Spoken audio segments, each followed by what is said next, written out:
আসসালামু আলাইকুম। আজ দেখাবো ১৮০ লাইনের শিং মাছ বিক্রির কিছু মুহূর্ত। সাথে থাকবে আমাদের শেখা কিছু ছোট ছোট ভুলের গল্প। প্রথমবার যখন কোনো অভিজ্ঞতা ছাড়াই শিং মাছ চাষ শুরু করেছিলাম, তখন শুধু সাহস আর স্বপ্নটাই ছিল। পুকুরের পরিমাণ অনুযায়ী রেনু ছেড়েছিলাম, আর সময়ের সাথে বিভিন্ন সাইজের মাছ বিক্রিও করেছি। কিন্তু চারপাশে অনেক অভিজ্ঞ মানুষ বলেছিল, এই পুকুরে এত মাছ হবে না, জায়গা কম, বড় করতে পারবো না। সেই কথাগুলো শুনে ভয় পেয়ে গেলাম। ভাবলাম হয়তো সত্যিই এই পুকুরে হবে না, তাই তাড়াহুড়ো করে আরেকটা পুকুর ভাড়া নিলাম। কিন্তু পরে বুঝলাম সব পরামর্শ নিজের জন্য ভালো হয় না।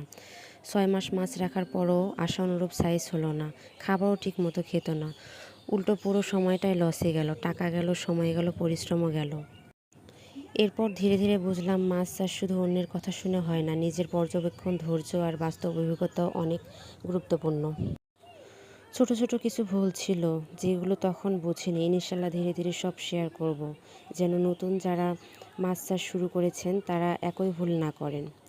একটা কথা সবসময় মনে রাখবেন, মানুষের পরামর্শ শুনবেন, কিন্তু সিদ্ধান্ত নেওয়ার আগে নিজের বর্তমান অবস্থা আর ভবিষ্যৎটা ভাববেন, কারণ ক্ষতিটা হলে সেটা আপনাকেই সামলাতে হবে। ধন্যবাদ সবাই।